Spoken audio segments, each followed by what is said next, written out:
What's up, guys? Episode number 14, Take on New York Sports. Anthony Heaton here with you, recording this on January 8th. We are going to start today's show with some sad baseball news. Tommy Lasorda, age 93, passed away, I guess last night it was, technically. What can you say? He's been in the Dodgers organization for 70 years. I believe he won 2 World Series with them. If you're a baseball fan, if you know anything about baseball, you know Tommy Lasorda. He was one of the good guys at the game.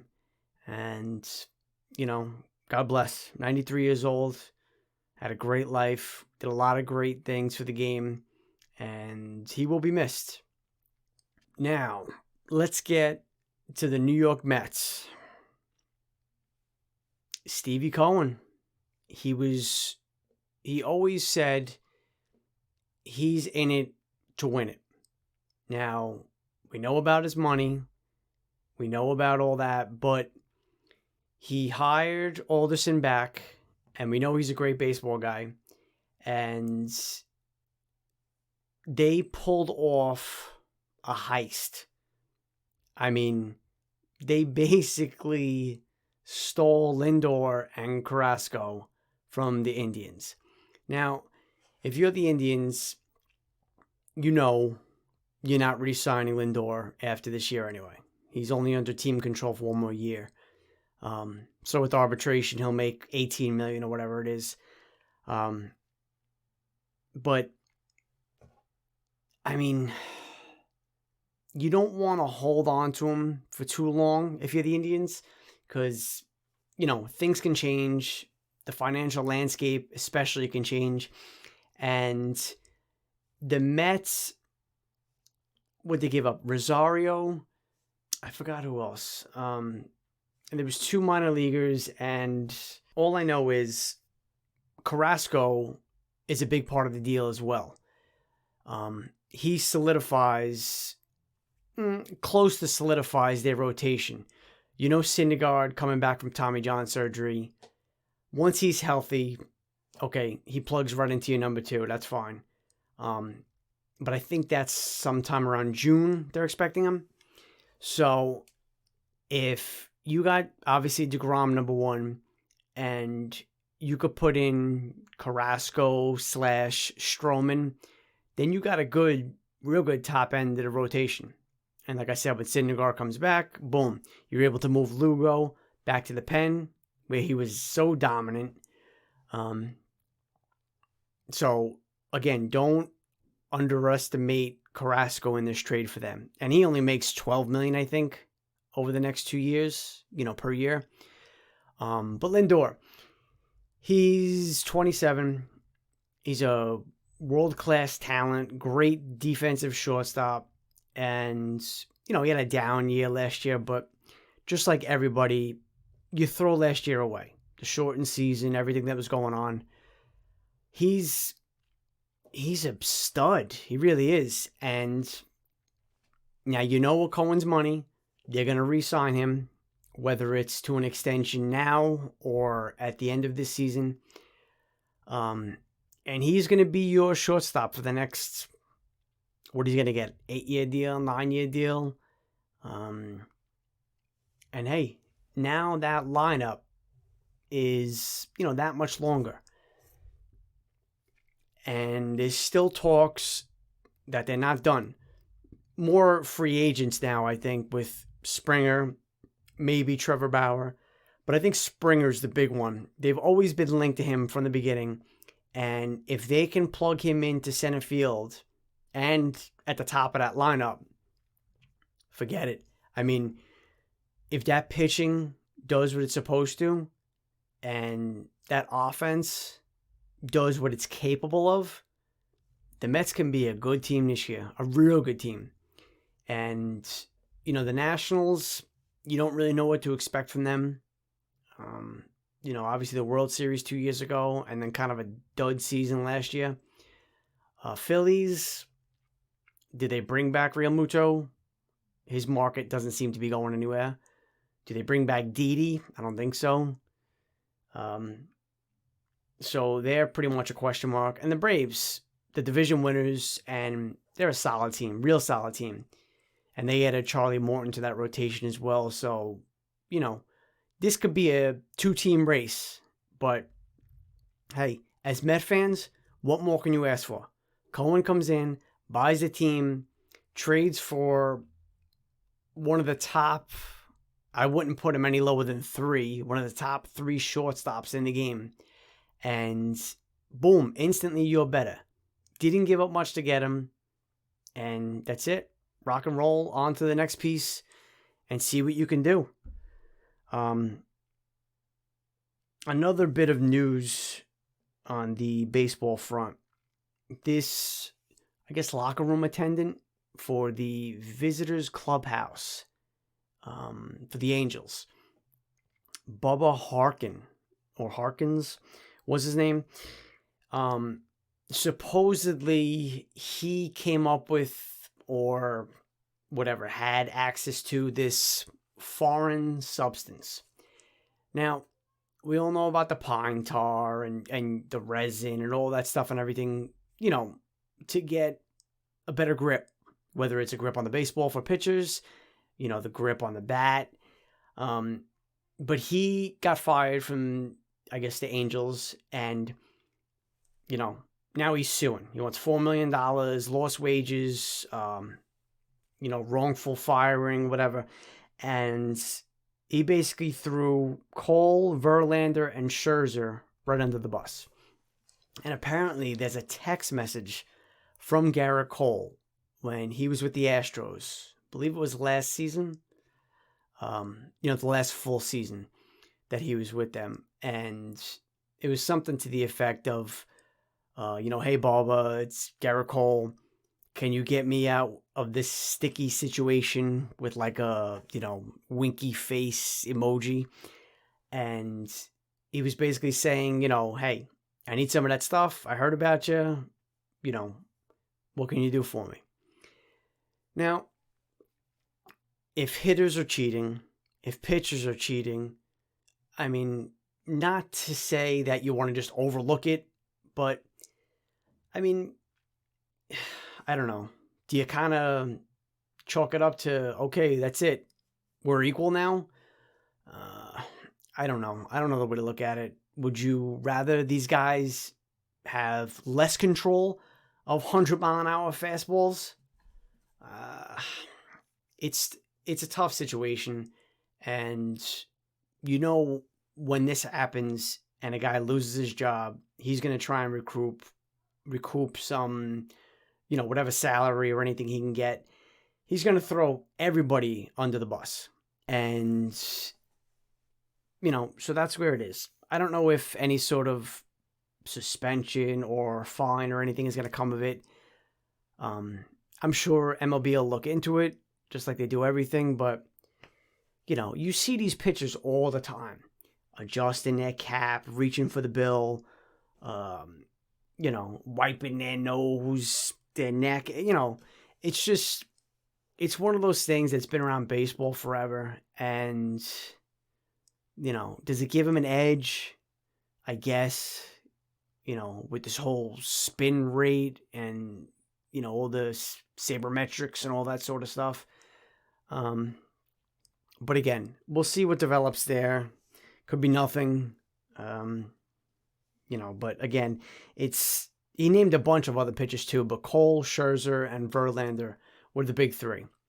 And is it coincidence that they're 3 of the top pitchers in the game? I would say probably not, but it is what it is. All right, we are going to switch gears to NHL, and we'll start quickly with Henrik Lundqvist. Quote from Henrik Lundqvist. Day 3. Surgery went really well. About 5 hours to get it all taken care of. Really appreciate the great staff here at the Cleveland Clinic. Last few days have been pretty crazy, but feel like I'm in really good hands. Every day is a step in the right direction. So, apparently, had the surgery. Everything went well. And now the recovery begins. Will he ever play again? He still hasn't said it's a definite no. You doubt it highly. But the biggest thing, like we've been talking about, is his health.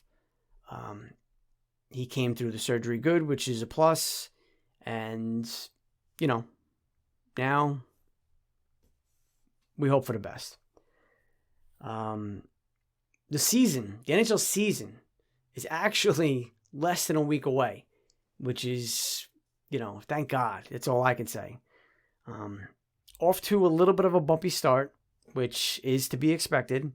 The Dallas Stars have shut their facilities, and most likely they will not be opening their season on time. I think they're playing 2 against the Panthers. So those games are going to have to be rescheduled. And it kind of sucks for the Florida Panthers fans because they're one of the teams that, as of the start of the season, is actually letting fans attend. Obviously at 25% capacity or whatever it is. But so they've been told keep their tickets and, for whenever it's rescheduled. But I think Dallas had 6 players and 2 coaches, or maybe the other way around, test positive for COVID. And, so they had to shut down all their facilities. No practice, no nothing. The Blue Jackets as well. 19 players missing practice. I think this was just extra precautionary. I don't think there were any positive tests or anything, but maybe it was one of those things where, a group of them were around somebody who tested positive, back to the whole contact tracing thing. So they had 19 players miss practice, but as of now, they are still, set to open up the regular season. So, Wednesday kicks off. Thursday, Rangers Islanders. Speaking of that, I'm going to try to do a live show. Maybe Wednesday. Might have to be Thursday. But I'm going to try and do that during the day. Kind of get a little NHL preview. So if you guys want to call in, definitely feel free. NBA. Touch real quick on the Nets, who are playing a little bit of basketball now. Last night was great. They beat up on the 76ers, who I think were 6-1 or 7-1 to start the season. And they did it without their big 3. We know Dinwiddie out for the season with the ACL. No Durant because he's quarantining for 10 days. And no Kyrie. And I guess it came out today that no Kyrie because of the riots at the Capitol. I don't know. To be honest with you, I'm not big into politics and all that and everything, so I don't even want to delve into it. But that's his reason for missing the game. I don't know if it's just as simple as I don't want to play, or I don't know. Maybe it's showing his beliefs or something, and how disgusting everything was. But that's where the Nets stand. On the other side of town, the Knicks, the 5-3 Knicks, who are actually playing the Thunder right now, and halftime 42-all. So, I mean, they bring back Taj Gibson, who, he's a tough veteran, help out in the front court. But I tell you, man, these kids are fun to watch. It's been, I don't know how many years now, but when the Knicks used to get down 5 points, 10 points, dare I say 15 points, the game's over. I don't care if it's first quarter, second quarter, it doesn't matter. The game's over. But you've seen a lot of resiliency from these kids, and double-digit deficits in the third quarter, no problem. They come back, they fight their way back, and they win the games. And, they're beating some decent teams now at this point. Utah, Atlanta. And again, you love to see the fight. And it all comes back to, in my opinion, Tom Thibodeau. It all starts at the top, and I don't know how many chances we had to hire this guy, and we didn't. Just thank God that we finally got it right. Because, you could see and again, I know we're not the most talented roster, but you can just see the fight, and they respect Coach, and they're going to work for him. And that's what you need, especially with a group of young kids. So good for the Knicks. 5-3 right now. Fun to watch, like I said. Last thing on the agenda today is going to be the NFL playoffs. We have the super wild card weekend. And the first game on Saturday at 1, Colts and Bills. I am taking the Bills, who, by the way, are allowed to have fans in attendance.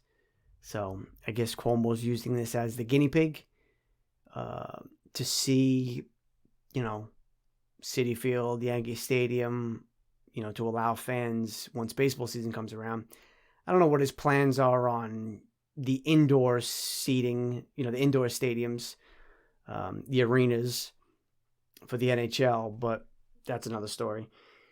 The Bills are too good of a team. Colts had a really good year. Phillip Rivers, but in Buffalo, 13-3. Buffalo's a good team, so I'm gonna take the Bills. Rams and Seahawks are the 4:40 game. That's Seahawks. That's kind of easy to me. Rams, kind of limped into the playoffs a little bit. So, and I think especially at Seattle, the Seahawks take that. Then we got the Bucs at Washington. Should have been the Giants. But nonetheless, it's Tom Brady against Washington.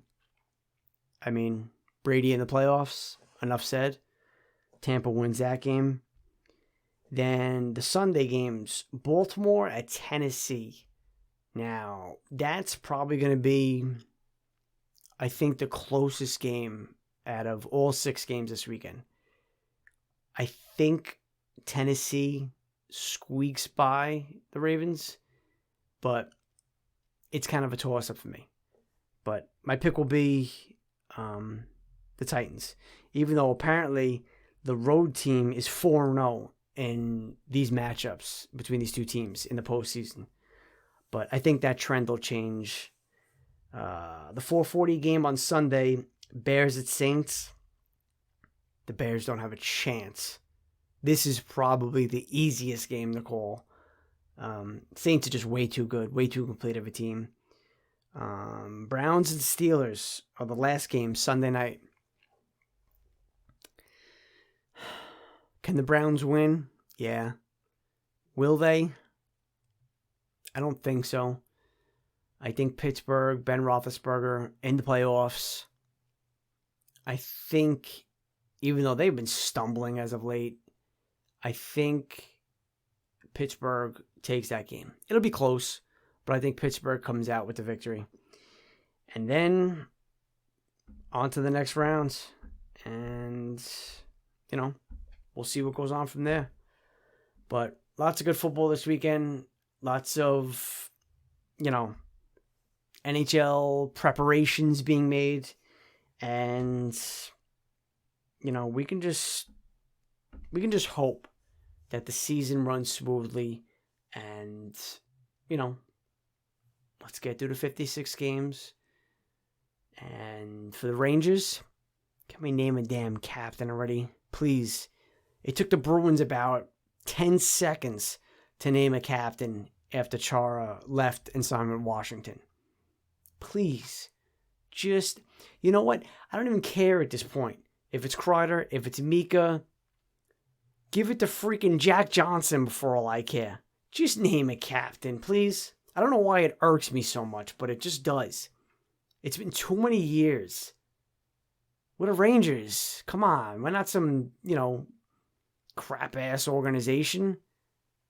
I don't know. It's a big deal to wear the C, and I understand it's got to be the right person, but come on. So, like I said, guys, I'm going to try and do a live show next week. I'm